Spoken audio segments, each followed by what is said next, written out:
Hello viewers, welcome to my YouTube channel care education purpose. তোমরা সবাই কেমন আছো? আজকে আমি তোমাদের সাথে শেয়ার করতে চলেছি দ্বাদশ শ্রেণী সেমিস্টার 3 ইতিহাসের টপিক। তো দেখো, ইউনিট 2 সাংস্কৃতিক সমন্বয়, এই টপিকটার ওপর তোমাদের কি ধরনের এমসিকিউ টাইপ কোশ্চেন হতে পারে, তো সেটাই আমি প্রশ্ন উত্তর সহ তোমাদের সাথে আলোচনা করব। তো চলো ভিডিওটা শুরু করা যাক। প্রথম প্রশ্ন দেখো, বিদ্যা শিক্ষা শেষ করে নানক কার অধীনে চাকরি নিয়েছিলেন? সঠিক উত্তর হচ্ছে দেখো দৌলত খান লোদি। এখানে 4টি অপশন আছে, সঠিক উত্তর ঘ। সৎ শ্রী আকাল কথার অর্থ হলো, দেখো 4টি অপশন আছে, সঠিক উত্তর সত্য স্বরূপ ভগবানের আরাধনা। জাতি ধর্ম নির্বিশেষে যে কেউই প্রেম ও ভক্তি সহযোগে বারবার ঈশ্বরের নাম জপ করলে মোক্ষ লাভ করবে। কথাটি কার? সঠিক উত্তর হচ্ছে নানকের। 4 নম্বর প্রশ্ন দেখো, কোন ভক্তিবাদের প্রবক্তা শিখদের মধ্যে লঙ্গরের ধারণা প্রবর্তন করেছিলেন বলে জানা যায়? সঠিক উত্তর গুরু নানক। নানকের উপদেশাবলী কোন পুস্তকে লিপিবদ্ধ আছে? সঠিক উত্তর আদি গ্রন্থ বা গুরু গ্রন্থ সাহিব। এই আদি গ্রন্থটি সংকলিত করেছেন? সঠিক উত্তর গুরু অর্জুন দেব। 7 নম্বর প্রশ্ন, গুরু গ্রন্থ সাহিব জপজির পাশাপাশি অপর কোন গ্রন্থে নানকের লেখা স্থান পেয়েছে? সঠিক উত্তর কীর্তন সহিলা। নানকের স্তব গানগুলি কি নামে পরিচিত? সঠিক উত্তর শবদ। গুরু নানক কোথায় দেহ রক্ষা করেছিলেন? সঠিক উত্তর হচ্ছে কর্তারপুরে। পরের প্রশ্ন, নানকের অনুগামীরা কি নামে পরিচিত? সঠিক উত্তর শিখ। হে গুরু কার অনুগামীদের গুরুমন্ত্র? সঠিক উত্তর গুরু নানকের। পরের প্রশ্ন দেখো, এক ওমকার সৎকার কর্তা পরক নির্ভব নবৈর অকাল মূরত অর্জুনী সভাই দাং গুরু প্রসাদ, এটি কারদের মন্ত্র? সঠিক উত্তর শিখদের। 13 নম্বর প্রশ্ন দেখো, পঞ্চকদ কারা ধারণ করেন? সঠিক উত্তর শিখরা। তারপরের প্রশ্ন দেখো, শিখদের গুরুর সংখ্যা, দেখো 4টি অপশন আছে, সঠিক উত্তর 10 জন। বল্লভাচার্য এবং তার পুত্র বিঠলনাথের 8 জন শিষ্যকে বলা হতো, কি বলা হতো? অষ্টচাপ। নিম্নের কোন সাধক অষ্টচাপের অন্তর্ভুক্ত ছিলেন? তো দেখো এখানে 4 জনের নাম আছে, সঠিক উত্তর সুরদাস। 18 নম্বর প্রশ্ন দেখো, ব্লাইন্ড বার্ড অফ আগ্রা বলা হয়? তো দেখো 4টি অপশন আছে, সঠিক উত্তর হচ্ছে সুরদাসকে। কত খ্রিস্টাব্দে সুরদাস বল্লভাচার্যের কাছে শিষ্যত্ব গ্রহণ করেছিলেন? তো দেখো সঠিক উত্তর 1509 খ্রিস্টাব্দে। সুরসাগর, সুর সরাবলী, সাহিত্য লাহরী গ্রন্থগুলি কার লেখা? তো এটি সঠিক উত্তর সুরদাস। 20 নম্বর প্রশ্ন, প্রভু মোরে অবগুণ চিতনা ধরো সঙ্গীতটির রচয়িতা হলেন? তো দেখো 4টি অপশনে, সঠিক উত্তর সুরদাস। বল্লভাচার্যের দর্শন কি নামে পরিচিত? সঠিক উত্তর শুদ্ধাদ্বৈতবাদ। বল্লভাচার্য কোন দেবতার উপাসক ছিলেন? সঠিক উত্তর শ্রীকৃষ্ণ। প্রশ্ন, কে বলেছেন ঈশ্বরের অনুগ্রহ পাওয়ার জন্য দৈহিক সুখ স্বাচ্ছন্দ্য বর্জনের প্রয়োজন নেই? সঠিক উত্তর বল্লভাচার্য। কে পুষ্টি মার্গের প্রবর্তন করেছিলেন? সঠিক উত্তর বল্লভাচার্য। বল্লভাচার্যের প্রদত্ত ব্রতসূত্রের ভাষাগুলি কি নামে পরিচিত?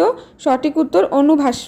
পরের প্রশ্ন, শ্রীকৃষ্ণ চতুশ্লোক কৃষ্ণ প্রেমাস্ত কৃষ্ণাষ্টিকা গ্রন্থটির রচনাকার কে? তো সঠিক উত্তর হচ্ছে বল্লভাচার্য। বকুল গোসাইজি নামে কে অভিহিত হতেন? সঠিক উত্তর বিঠলনাথ। বল্লভাচার্যের শিষ্য হিত হরিবংশ কোন সাম্প্রদায়িকটি প্রতিষ্ঠা করেছিলেন? সঠিক উত্তর রাধাবল্লভী। 30 নম্বর প্রশ্ন, বিঠলনাথ এবং তার 84 জন প্রধান শিষ্য দ্বারা প্রতিষ্ঠিত সম্প্রদায়টি হলো? দেখো এখানে 4টি অপশন আছে, তো সঠিক উত্তর হচ্ছে রুদ্র।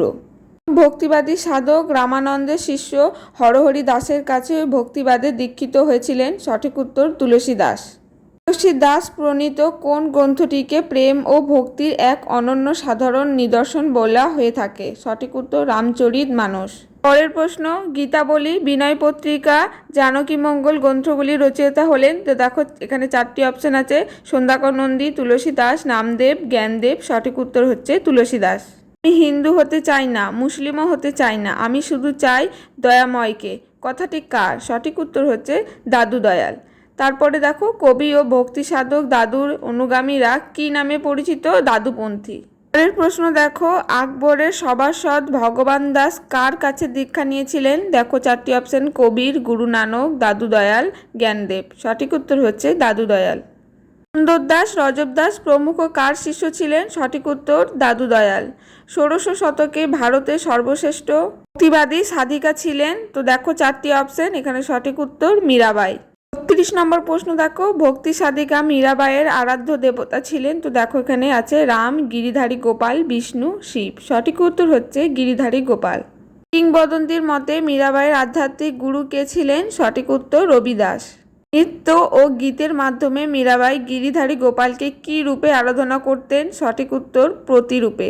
এর প্রশ্ন দেখো, মীরাবাইয়ের শেষ জীবন কোথায় কেটেছিল? সঠিক উত্তর হচ্ছে দ্বারকায়। মীরাবাইয়ের জীবন সংক্রান্ত কোন গ্রন্থে 142টি ভোজনের উল্লেখ রয়েছে? তো দেখো এখানে 4টি অপশন, সঠিক উত্তর হচ্ছে মীরা মাধুরী। কোন ভক্তি সাধিকা বল্লভ ও শ্রী চৈতন্যের ভক্তিবাদের অনুগামী ছিলেন? তো দেখো এখানে অপশনের মধ্যে সঠিক উত্তর মীরাবাই। প্রশ্ন, 12 কথার অর্থ কি? সঠিক উত্তর তীর্থযাত্রার পথ।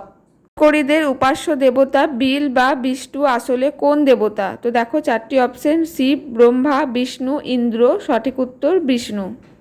ত্রয়োদশ শতকে বিঠোবা উপাসনাকে কেন্দ্র করে বৈষ্ণব ধর্ম জনপ্রিয় হয়ে উঠেছিল, এটি কার উক্তি? তো দেখো সঠিক উত্তর D.R. ভান্ডারকর। এর প্রশ্ন দেখো, 1270 খ্রিস্টাব্দের শিলালেখ থেকে পন্ঢারপুরের অপর নাম হিসেবে যে পাণ্ডুরঙ্গ জায়গাটির কথা পাওয়া যায় তা কোন দেবতাকে নির্দেশ করে? তো দেখো সঠিক উত্তর এখানে হচ্ছে রুদ্র বা শিব। যদি অপশানে রুদ্র থাকে তাহলেও কিন্তু সেটা হবে, বা শিব থাকলে শিব সেটি হবে। তো দুটোর মধ্যে যে কোনো একটি কিন্তু হবে। তারপরে দেখো, ত্রয়োদশ শতকে মহারাষ্ট্রে সর্বপ্রথম কে ভক্তি আন্দোলনের সূত্রপাত ঘটিয়েছিলেন? তো সঠিক উত্তর জ্ঞানদেব। এর প্রশ্ন, কে বলেছেন ভক্তির সঙ্গে জ্ঞান, কর্ম, সাধনা ও আনুগত্যের সমন্বয় ঘটলে সাধক ঈশ্বরমুখী হতে পারেন? এজন্য নির্জন সাধনার দরকার নেই। সাধক ভক্তি সহকারে জ্ঞান, মান, যশ, ক্রোধ, পর্ব ঈশ্বরের পায়ে সমর্পণ করতে পারলেই পরম শক্তির অধিকারী হতে পারেন। তো এই কথাটি কি উপলক্ষে কে বলেছেন? তো দেখো সঠিক উত্তর জ্ঞানেশ্বর। দেবের পরবর্তীতে মহারাষ্ট্রের বারকরি আন্দোলনের শ্রেষ্ঠ প্রচারক কে ছিলেন? সঠিক উত্তর নামদেব। মহারাষ্ট্রের ভক্তি সাধক নামদেব পেশায় ছিলেন? তো দেখো 4টি অপশন, তাঁতি, দর্জি, কসাই, জোলা। সঠিক উত্তর হচ্ছে দর্জি। আপাতত এই 50টি MCQ তোমাদের ইতিহাসের ইউনিট 2 সাংস্কৃতিক সমন্বয় থেকে দেওয়া হলো। তো যদি পার্ট 2 চাও আমাকে কমেন্ট সেকশানে জানিও, আমি দেওয়ার চেষ্টা করব। আজকের ভিডিওটি এই পর্যন্ত। যদি ভিডিওটি ভালো লাগে একটি লাইক করে চ্যানেলটি সাবস্ক্রাইব করে পাশে থেকো।